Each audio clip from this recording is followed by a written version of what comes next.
আসসালামু আলাইকুম রহমতুল্লাহ। সুপ্রিয় দর্শক, জাতিসংঘের মহাসচিব জামাতে ইসলামীকে দাওয়াত দিয়েছেন এবং বৈঠক করেছেন। এটা নিয়ে দেখলাম যে ছোট ছোট রাজনৈতিক দলের চুলকানি উঠে গেছে বা বিএনপিরও চুলকানি উঠেছে যে জামাতকে কেন দাওয়াত দিবে। তো জামাত যে একটা বড় দল হয়ে উঠেছে সেটা কি আপনারা মনে করেন না কি চিন্তা ভাবনা আপনাদের? বিএনপিকে যদি আপনি প্রশ্ন করেন যে বিএনপি চাঁদাবাজি করতেছে, বিএনপির লোকেরা ধর্ষণ করতেছে, নিজেরা মারা যাচ্ছে, তারপরে রাস্তায় রাস্তায় চাঁদা উঠাচ্ছে, লুকতারাজ করতেছে, টেন্ডারবাজি করতেছে, যখন আপনারা বিএনপির লোকদের এই প্রশ্ন করবেন, মানে বিএনপির বড় নেতাদের প্রশ্ন করবেন, তখন বিএনপির বড় নেতারা কি উত্তর দেয় জানেন?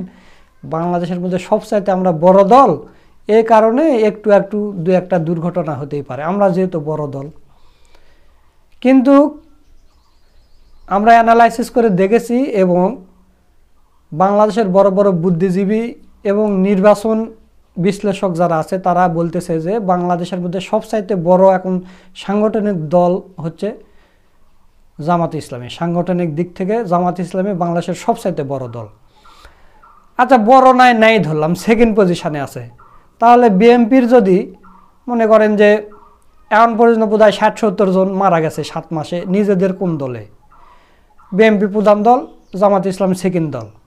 তো সেই হিসাবে তাহলে যদি 60 জনও মারা যায় বিএনপি, তাহলে তো সেকেন্ড দল হিসাবে জামাতের 30 জন মারা যাওয়ার কথা ছিল নাকি? কই একজন মারা গেছে? বা এই 5ই আগস্টের পর থেকে বিএনপি বাংলাদেশের কোনো জায়গায় একটাও কমিটি দিতে পারেনি। যেখানে কমিটি দিছে সেখানে 2-1 মারা গেছে দুই পক্ষের সংঘর্ষে, না হলে গন্ডগোল, হট্টগোল, চেয়ার ভাঙাভাঙি এসব কিছু একটা হয়েছে। কিন্তু জামাতে ইসলামী প্রত্যেক বছর, আপনারা জানেন যে জানুয়ারির 1 তারিখে গোটা বাংলাদেশ কমিটি শেষ। কোনো গন্ডগোল মারামারি কিছু হয়েছে? জামাতে ইসলামী যদি বিএনপির ধরেন কমিটি দিতে গিয়ে 100টায় কমিটি দিতে গেছে, 100টায় মারামারি হয়েছে, গন্ডগোল হয়েছে। জামাতের তো তাহলে 50টা হওয়ার কথা, হয়েছে না? একটাও হয়নি। তো তাহলে আপনারা কিভাবে বলেন আপনারা বড় দল? আর বড় দল হলেই যে মারামারি হয়, তো তাহলে জামাত ইসলামের হচ্ছে না কেন? সেটা বলেন যে আপনাদের দলের মধ্যে কোনো শৃঙ্খলা নেই, কোনো শৃঙ্খলা নেই আপনাদের দলের মধ্যে। আর হাইকমান্ডের কথা আপনাদের নিচের লেভেলের কেউ শোনে না। কিন্তু জামাত ইসলামের মানে আমির যেটা বলবে, রুট লেভেলের মনে করেন প্রত্যন্ত গ্রাম পর্যায়ে একটা সমর্থক পর্যন্ত আমিরের কথা মতো চলে। আমির যদি বলে এটা করতে হবে, ওটাই করবে। কিন্তু আপনাদের নেতাকর্মীরা করেন। আর আপনাদের ভিতরে কোনো শৃঙ্খলা নেই। জামাতে ইসলামী ছাত্র শিবির ঢাকা বিশ্ববিদ্যালয়ে প্রত্যেক দিন ছাত্রদেরকে ইফতারি দিচ্ছে। জামাতে ইসলামী প্রতিদিন ইফতারি মাহফিল করতেছে, বড় বড় ইফতারি মাহফিল, কোনো গন্ডগোল হট্টগোল কিছুই নেই। বিএনপির একটা ইফতার মাহফিল করছে গতকালকে। সেই ইফতার মাহফিল নিয়ে আমি কি বলবো, আপনারা ভিডিওটা একটু দেখেন।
দর্শক, আপনারা ভিডিওটা দেখলেন, তো এটা নিয়ে আমার কিছু বলার নেই।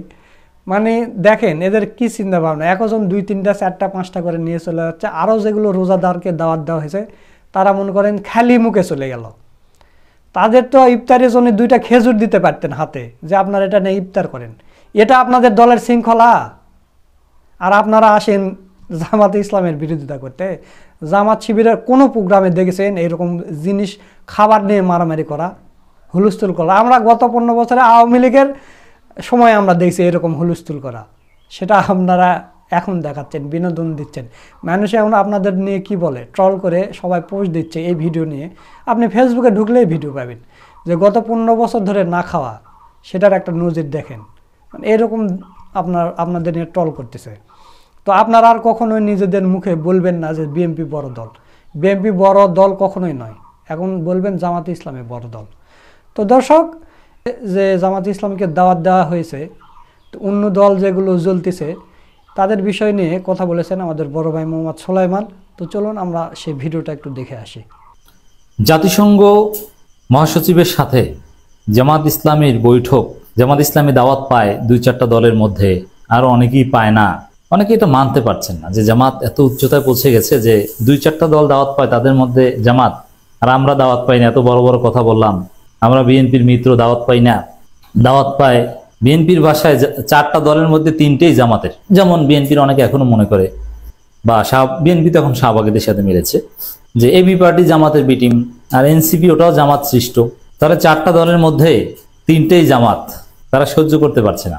তারা গালাগালি করছে সরকার। আরে ভাই, এই বৈঠক তো সরকার করেনি। বিএনপির ইউটিউবাররাও দেখলাম এটা নিয়ে ডাক্তার জাহিদ প্রশ্ন তুলছেন যে জাতিসংঘকে হাজির নাজির মেনে বিএনপিকে বা রাজনৈতিক দলগুলোকে সংস্কারের পক্ষে একটু বোকা বানিয়েছে সরকার।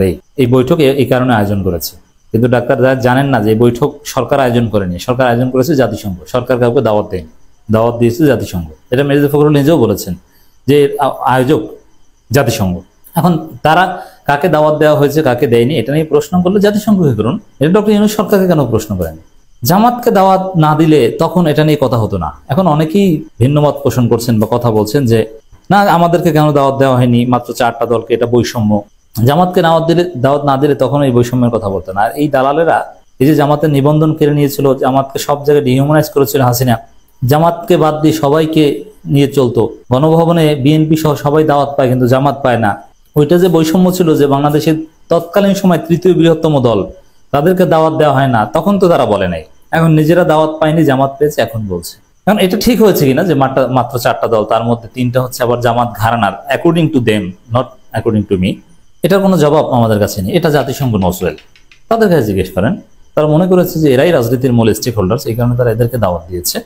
জাতিসংঘের মহাসচিব আন্তোনিও গুতেরেসের বৈঠকে ফ্যাসিবাদ বিরোধী আন্দোলনে অংশগ্রহণকারী সব রাজনৈতিক দলকে না ডেকে এক ধরনের বৈষম্য সৃষ্টি করা হয়েছে বলে অভিমত ব্যক্ত করেছে ডাক না পাওয়া অনেক দল। দেখেন, এটা আরেকটা ব্যাখ্যা দিই। সবাইকে ডাকা তো সম্ভব না ভাই, জাতিসংঘ মহাসচিবের কাজ আছে, কিন্তু আর ঘন্টার পর ঘন্টা বসে বাংলাদেশের 60-70টা রাজনৈতিক দলের নেতাদের বক্তব্য শুনতে পারবেন না, অত সময় তো তার নেই। মূলত যাদেরকে ডেকেছে বাকি সব দলগুলো এই কোনো না কোনোভাবে এই 4টা দলের মধ্যে, 4টা দলের সাথে, বা তাদের মত এই 4টা দল যা বলবে ঘুরে ফিরে সেগুলি। যেমন যারা এখানে রাগ হচ্ছে তারা বিএনপি, অতএব বিএনপি তাদের প্রতিনিধিত্ব করেছে।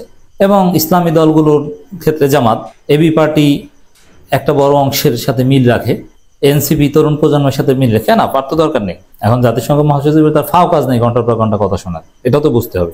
তারা বলছেন পতিত ফেসিবাদের নানা ষড়যন্ত্রের পরিপ্রেক্ষিতে বিদ্যমান পরিস্থিতি, জাতীয় ঐক্য যেখানে জরুরি, সেখানে এর মধ্য দিয়ে অন্তর্বর্তী সরকার রাজনৈতিক দলগুলোর ভিতরে কার্যত বিভাজন সৃষ্টি করছে। না ভাই, এটা অন্তর্বর্তী সরকার করেনি, এটা জাতিসংঘ করেছে।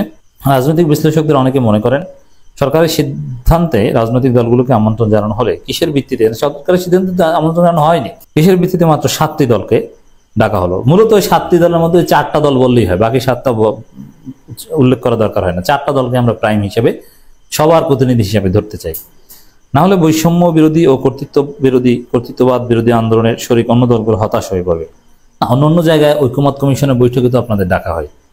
এদিকে কোনো রাজনৈতিক দল মনে করে সংস্কার ইস্যুতে রাজনৈতিক দলগুলো যাতে সরকারের সঙ্গে একমত হয়, সেজন্য দলগুলোর উপর মনস্তাত্ত্বিক চাপ সৃষ্টির লক্ষ্যে বৈঠকে জাতিসংঘ মহাসচিবের উপস্থিতিতে সংস্কার কমিশনের সবাইকে রাখা হয়েছে। কারণ এই সরকার নিজেরা নিজেদের যথেষ্ট শক্তিশালী কিংবা সক্ষম মনে করছে না। কে বলছে মনে করছে না? জনগণ এই সরকারের সাথে আছে, কিন্তু বিএনপি আর আওয়ামী লীগ এই সরকারকে মানতে পারছে না। এই সরকার আন্তর্জাতিক সম্প্রদায়ের সমর্থন নিয়েই কাজ করবে, তাদের শক্তি বৃদ্ধির চেষ্টা করবে, এটা স্বাভাবিক এবং আমরা এটা সমর্থন করি। শনিবার রাজধানী হোটেল ইন্টারকন্টিনেন্টালে বিএনপি ও জামাত ইসলামী সহ 7টি রাজনৈতিক দলের সঙ্গে বৈঠকে সফররত জাতিসংঘের মহাসচিব আন্তোনিও গুতেরেস, যার মধ্যে নাগরিক ঐক্য বাংলাদেশ, ওগুলো বিএনপি বললে ওই নাগরিক ঐক্যগুলো আছে, লাগে না। শাহবাগীদের প্রতিনিধিও ছিল, কমিউনিস্ট পার্টি ছিল, আর কাকে ডাকবে, সবাই কিন্তু ডাকা হয়েছে।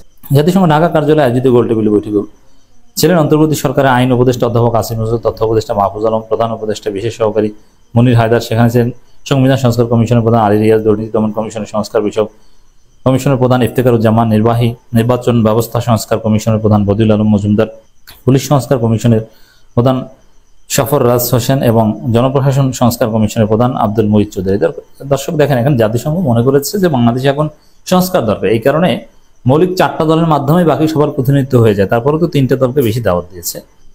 তারপর মান আছে, আপনি ছোট দল হয়ে যদি একেবারে আন্তর্জাতিক মহলে এত রেসপন্স চান, আপনি তো সেই ক্রাইটেরিয়া পূরণ করতে হবে আপনাকে, সবাইকে তো আর দাওয়াত দেওয়া সম্ভব না।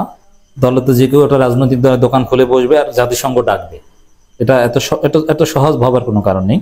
এখানে এই প্রশ্নের মধ্যে কিসের ভিত্তিতে এদেরকে দাওয়াত দেওয়া হলো ইত্যাদি ইত্যাদি, এর উত্তরে আমি বলবো যে কিসের ভিত্তিতে বলতে এই 4টা দলকে ভাগ করলেই অন্য সবার প্রতিনিধিত্ব বা অন্য সবাই যা বলবে সেগুলো এসে যায়, কারণ এখন দলগুলি 4 ভাগে বিভক্ত।